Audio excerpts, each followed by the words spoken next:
Good morning बच्चों। हमने अपने दोनों पार्ट कंप्लीट कर लिए थे, लेकिन ये टॉपिक हमसे छूट गया था।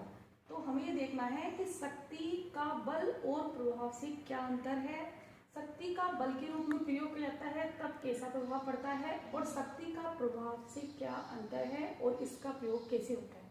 ठीक है, जैसे शक्ति के ही रूप होते हैं। जब शक्ति प्रकट रूप में दिखती है तो उसे कहते हैं बल, और जब शक्ति अप्रकट रूप में दिखती है या अप्रकट रूप से जो काम बन जाता है उससे कहते हैं प्रभाव। एक शब्द में हम ये भी कह सकते हैं, क्योंकि शक्ति का जो रूप हमें दिखता है वो क्या कहलाता है, प्रकट रूप। प्रकट रूप है शक्ति का, नहीं प्रकट रूप जो हमें दिख रहा है वास्तव में कि हाँ शक्ति का इस्तेमाल हो रहा है। और जब शक्ति का इस्तेमाल बिना करे ही प्रभाव से कोई व्यक्ति वो काम करता है तब वो क्या होता है, अप्रकट रूप। वह क्या है, अप्रकट। ठीक है, जैसे देखो इसको हम एक उदाहरण से भी समझ सकते हैं।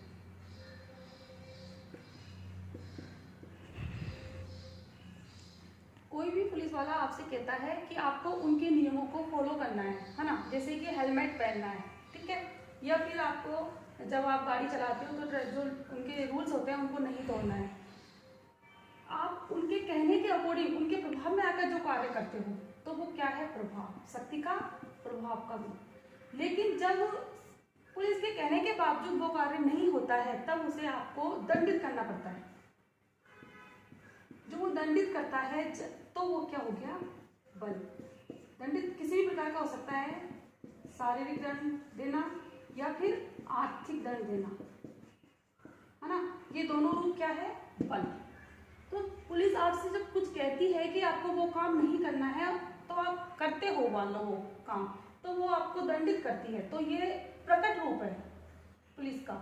और जो आप उनका कहना मान रहे हो, उनके प्रभाव में आकर काम कर रहे हो, तो वो कौन सा रूप है, शक्ति का प्रभाव। ठीक है, अब अपन को यहाँ पर एक एग्जांपल और देख सकते हैं। जैसे आपसे कोई टीचर कहते हैं कि आपको वो पार्ट याद करके आना है, लर्न करके आना है और होमवर्क करके आना है, आप कल आते हो, तो आप टीचर का कहना मान रहे हो, तो वो क्या हो गया, प्रभाव। और टीचर के कहने के बावजूद आप वो काम नहीं कर रहे हो, फिर उनको आपको मुर्गा बनाना पड़ता है या फिर आपको क्लास से बाहर निकालना पड़ता है, तो वो क्या हो गया, बल। ठीक है, ये है इन तीनों में अंतर। अब देखो आपके कई बार पूछा जाता है कि शक्ति का जब बल और प्रभाव दोनों में अंतर क्या है, तो शक्ति का जो प्रकट रूप होता है, मैं लिख चुकी, पहला प्रकट रूप होता है वो बल है, और अप्रकट रूप होता है वो क्या है, प्रभाव। दूसरा हम कह सकते हैं कि शक्ति का जब कोई व्यक्ति भौतिक बल के आधार पर, है ना, भौतिक बल के आधार पर जब कोई कार्य करता है, दंड के आधार पर जब कोई कार्य करता है, तो वो क्या कहलाता है, दमनात्मक रूप।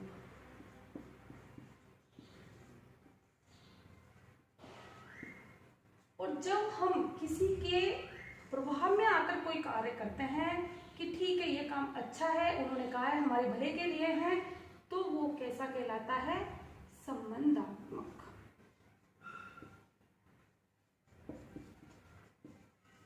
प्रभाव क्या होता है, संबंधात्मक, और बल क्या है, दमनात्मक रूप।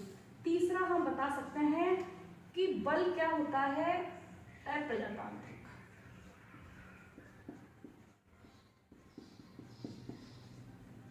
अप्रजातांत्रिक, जबकि प्रभाव होता है प्रजातांत्रिक।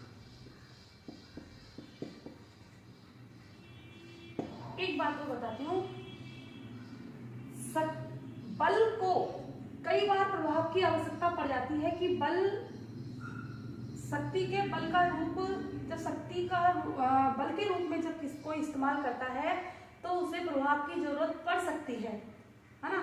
शक्ति का बल के रूप में जब इस्तेमाल किया जाता है तो प्रभाव की आवश्यकता पड़ती है, लेकिन प्रभाव को कभी भी बल की आवश्यकता नहीं पड़ती है।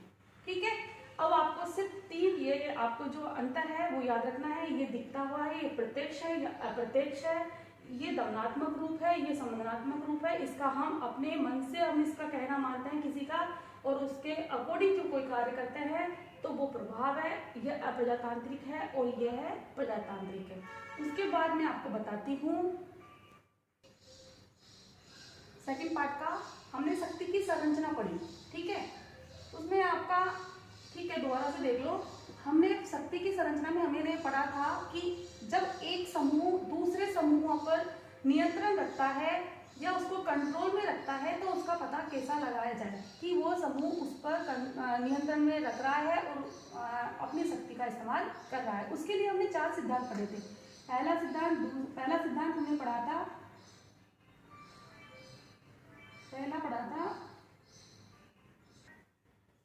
वर्ग प्रभुत्व का सिद्धांत, है ना, ये हमने अच्छे से समझ लिया था। और दूसरा था हमारा विशिष्ट वर्गीय सिद्धांत।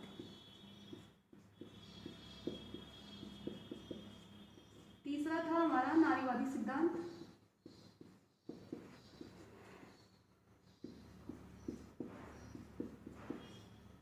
और चौथा था हमारा बहुलवादी सिद्धांत।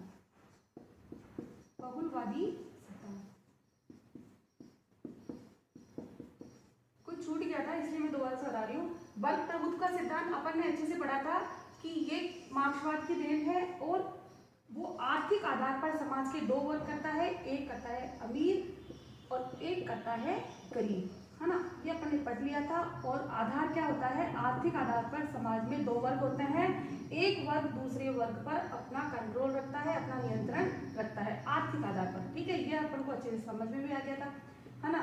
ये किसकी देन है, मार्क्सवाद की।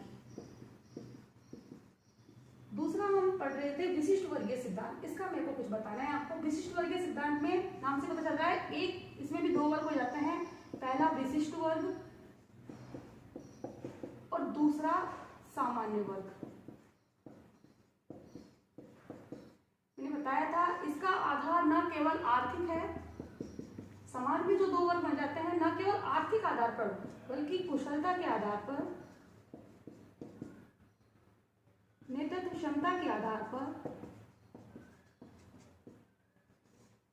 है ना, बुद्धिमत्ता के आधार पर, बहुत से आधार होते हैं जिस पर उनकी विशिष्ट स्थिति बन जाती है। फॉर एग्जाम्पल मैंने बताया भी था, प्रोफेसर, डॉक्टर, इंजीनियर, जो एक विशिष्ट वर्ग बन जाता है जो सामान्य वर्ग पर अपना नियंत्रण रखता है और उनको कंट्रोल में रखते हैं। हमको ये दिखता नहीं है लेकिन ऐसा होता है, हमारे भारत में ऐसा कुछ नहीं है। तो मैंने ये तो बताया था कि इसमें ये मार्क्सवाद की देन है, लेकिन विशिष्ट वर्गीय सिद्धांत की व्याख्या किसने करी थी ये मैं आपको बताना चाहती थी। जैसे विल्फ्रेड पैरेटो ने कहा था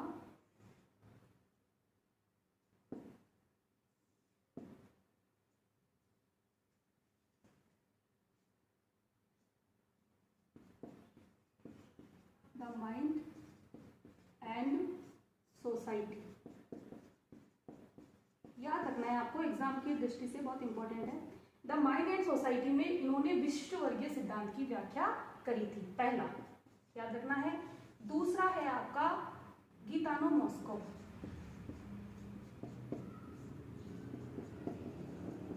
गीतानो मॉस्को ने अपनी पुस्तक द रूलिंग क्लास,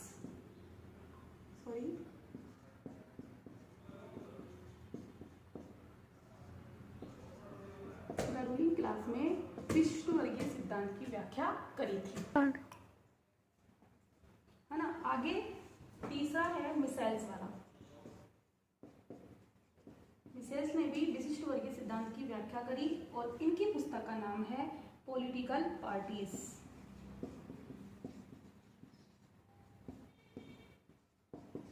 ये आपका बाकी रह गया था तो आज मैं इसको आपके पास भेज रही हूँ, है ना, ठीक है। That's all. आपका सेकंड और फर्स्ट दोनों पार्ट आपके कंप्लीट